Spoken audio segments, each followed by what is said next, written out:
아이템 선정 챌린지 과제를 하는 법에 대해서 설명을 드리도록 하겠습니다. 자, 첫 번째로는요, 제가 강의 때 말씀드린 것처럼 나를 대표하는 키워드 10가지를 뽑아보는 겁니다. 어플이나 아니면 내가 캡처했던 것들, 구매했던 것들, 저장했던 것들, 이런 거를 참고해서 10가지 키워드를 뽑아주시고요. 그 10가지 키워드를 조합해서 5가지의 페르소나를 만들어 봅니다. 이 2가지 스텝은요, 나를 이해하고 내가 어떤 거를 관심이 있는지에 대해서 알아가는 과정을 위해서 필요한 과정입니다. 자, 그 다음으로는요, 이 페르소나가 가지고 있는, 인식하고 있는 문제점과 그에 따른 해결 방법을 작성을 하는 건데요. 여기서 중요한 점은 아이템에 초점을 두고 문제점을 도출을 해줘야 된다는 겁니다. 예를 들어, 인테리어에 관심이 많은 30대 여자라고 했을 경우, 문제점을 인테리어에 관심은 많지만 남들만큼 센스가 없다. 그래서 해결 방법으로는 잡지나 매거진을 보면서 안목을 키운다. 이쁜 카페 다니는 걸 좋아하는 30대 여성. 문제점은 빈티지한 카페가 별로 없어서 아쉽다. 해결 방법은 빈티지한 카페를 창업한다. 이렇게 진행을 하는 게 아니고요. 잘한 예시를 말씀을 드리겠습니다. 5살 고양이와 함께 사는 30대 여자. 매일 옷에 붙어 있는 고양이 털을 떼어내는 게 번거롭다. 해결 방법으로는 털이 붙지 않은 파자마를 팔아보면 어떨까? 그리고 식단을 챙겨 먹고 운동하는 20대 여자. 문제점은 평소에 식단을 만들어서 챙겨 다니는데 도시락 가방을 따로 챙기는 게 너무 번거롭다. 해결 방법으로는 도시락 가방이 내장되어 있는 데일리 가방이 있으면 어떨까? 이렇게 해결 방법을 도출을 해내는 겁니다. 이런 방식으로 아이템의 기준으로 문제점과 해결 방법을 만들어내는 겁니다. 다음 스텝으로는요, 이 문제점과 해결 방법에 조금 더 구체화된 버전을 작성을 하는 건데요.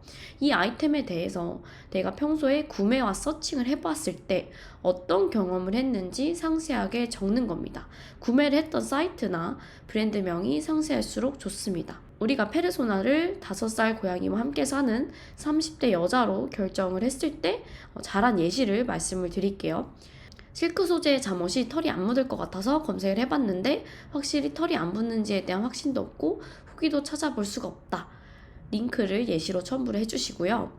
2번째 페르소나, 식단을 챙겨 먹고 운동하는 20대 여자. 도시락을 넣을 수 있는 가방을 찾았는데 디자인이 너무 유니크해서 사기가 조금 망설여졌다. 링크 첨부. 좀 더 대중성 있는 디자인에 직장에도 들고 다닐 수 있으면 좋을 것 같다. 이렇게 내 경험을 작성을 해주는 겁니다. 내가 만약에 구매 경험과 서칭 경험이 없다면 챗GPT 도움을 받을 수가 있는데요. 챗GPT 활용 방법에는요, 내 페르소나에 맞게 작성하시고 답변 예시를 받아낸 다음에 구매와 서칭 경험이 없더라도 여기서 답을 어느 정도 얻으실 수 있으시겠죠.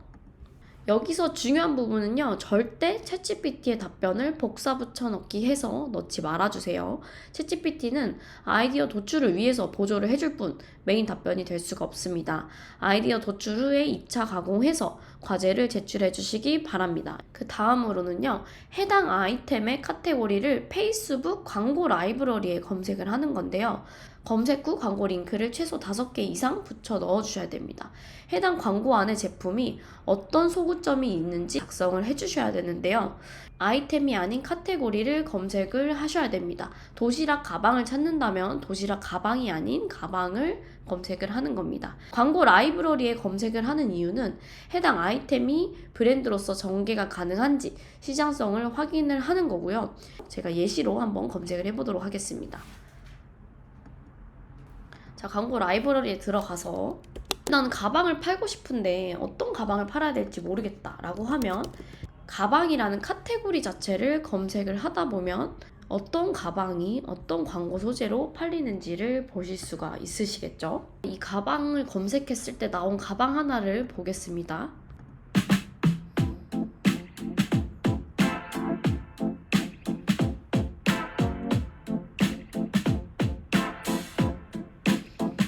이 광고를 보고 이런 가방이 이런 소재가 통해서 구매를 하는구나를 알 수 있고 더 알아보기를 눌러서 입장을 해보니까 정말 브랜드스럽게 제품을 판매를 하고 있죠.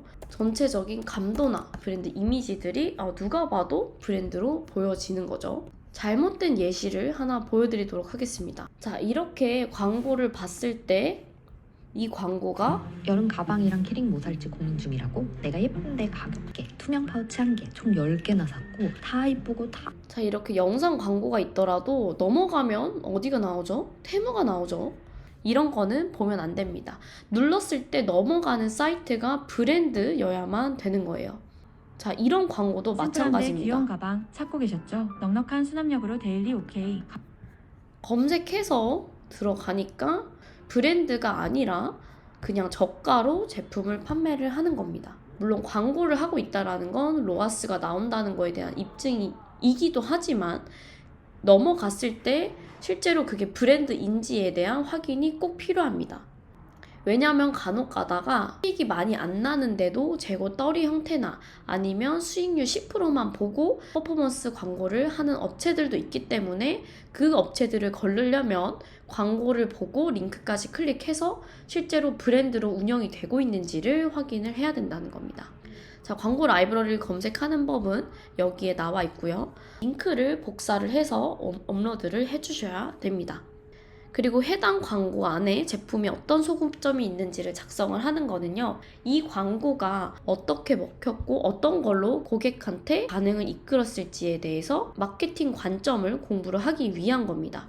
이렇게 어떤 광고가 돌아가고 있고 클릭했을 때 브랜드로 판매를 하고 있고 이 브랜드는 어떤 소구점으로 제품을 팔고 있냐를 분석을 하다 보면 아, 이런 식으로 브랜드를 만들고 이런 기준의 소구점으로 제품이 팔리고 있구나 의 여정을 공부를 하다 보면 내 아이템을 선정을 하고 내 아이템의 소구점을 발굴하는 데 굉장히 도움이 됩니다. 제가 말씀드린 것처럼 광고 라이브러리 검색을 하는 이유는 브랜드로서 전개가 가능한지 시장성을 확인하는 것이고요. 광고 라이브러리에서 해당 아이템, 카테고리를 발견할 수 있다는 것은 국내에 시장성이 있다, 광고 효율이 나는 제품이다를 보여준다는 겁니다. 다시 말해서 기저귀 가방이 브랜드로 퍼포먼스 마케팅으로 팔릴까에 대한 답은 이 광고에서 찾을 수가 있다는 겁니다. 자, 광고가 잘 돌아가고 있고요. 소구점이 명확하죠. 클릭을 해서 눌러보니까 브랜드로 잘 판매가 되고 있죠. 이렇게 시장을 파악한다는 겁니다. 예를 들어서 웨딩 제품을 팔고 싶어 라고 했을 때 웨딩을 검색하니까 어떤 아이템이나 브랜드가 나오지를 않죠. 대부분 스냅이거나 결혼 전에 관리하는 피부과 광고 같은 것들이 나옵니다. 네, 다시 말해서 내가 만약에 웨딩 제품을 판매를 하고 싶다라고 했을 경우 광고 라이브러리에 이 카테고리의 아이템과 브랜드가 나오지 않는다면 국내에 시장성이 없고 광고 효율이 나지 않는 제품이고요. 반대로 아까처럼 가방 카테고리에서 기저귀 가방이 광고도 하고 있고 브랜드로 판매를 하고 있다 라고 하면 국내에 시장성이 있고 광고 효율이 나는 제품이라고 이해를 하시면 됩니다. 이게 바로 브랜드로서 국내 시장을 확인하는 단계입니다. 자, 그 다음으로는요, 본인이 기능제에 관심이 있는지, 감성제에 관심이 있는지를 파악을 하는 건데요. 이거는 그냥 간단하게 내가 어떤 거에 관심이 있을까를 파악하는 여정이기 때문에 평소에 구매하는 상품, 자주 이용하는 플랫폼을 보시면서 간단하게 작성을 해주시면 됩니다. 그리고요, 여기서 중요한 것이 한 가지가 더 있습니다. 광고 라이브러리를 통해서 서칭한 아이템과 동일한 아이템을 판매하는 것이 아닙니다. 광고 라이브러리를 검색을 하는 이유는 국내 시장을 파악을 하고 해당 카테고리가 브랜드로서 메타 광고가 가능한지 1차 체크를 하는 용도입니다. 예를 들어서 내가 틱톡에서 너무 괜찮은 기저귀 가방을 확인을 했다고 할게요. 이게 아무리 해외에서 잘 팔리고 있고 좋아요가 많이 나왔다고 한들 브랜드로서 국내에서 안 팔릴 수도 있잖아요. 그거를 확인하는 여정이 바로 광고 라이브러리를 체크를 하는 겁니다. 해외 브랜드가 해외에서 터진 아이템이 국내에서 브랜드로 판매가 될지를 파악한다는 겁니다.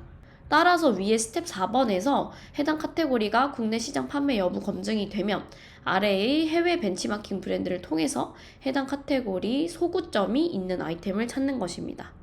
예를 들어서 내가 이런 기저귀 가방 브랜드를 서칭을 했다고 보겠습니다.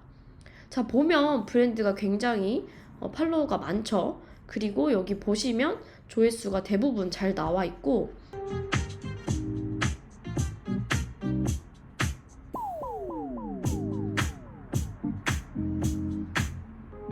조회수가 53.3만이 나왔고 좋아요도 3,000개가 넘게 달렸습니다.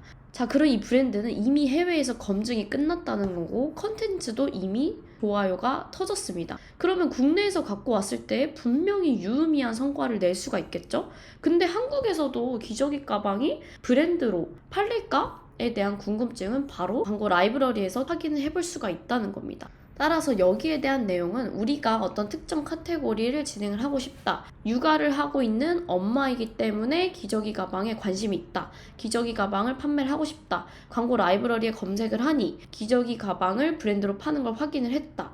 그러면 해외 벤치마킹 브랜드를 찾아서 기저귀 가방을 브랜드로 판매해보면 어떨까? 지금 기존에 있는 이 기저귀 가방과는 뭐가 다를까? 이렇게 여정을 찾아 나가는 겁니다. 여기서 또 중요한 거 한 가지는요. 스텝 1부터 6번의 이제 페르소나의 과정이 스텝 7번부터의 과제와 꼭 연결이 돼야 되는 거는 아닙니다. 예를 들어서 내가 육아를 하는 페르소나가 있다고 해서 꼭 육아하는 아이템을 찾아야 되는 게 아니라 결국에는 가능성 있는 아이템을 선정을 하는 게 훨씬 더 중요하기 때문에 필수로 연결이 돼야 될 필요는 없다는 겁니다. 스텝 6번까지는 평소 구매 경험과 기능제 감성제를 통해서 본인의 성향을 파악해서 지속 가능성 있는 사업의 기반을 만들고 아이템 선정에 도움을 주는 과정이지 페르소나와 연결이 되지 않는다고 해서 서칭을 한 과정에서 아이템 선정이 꼭 돼야 된다는 거 아닙니다. 이게 이해가 안 되시는 분들은 과제를 진행을 해보시면서 다시 이 내용을 이해를 해보려고 하시면 충분히 이해가 되실 겁니다.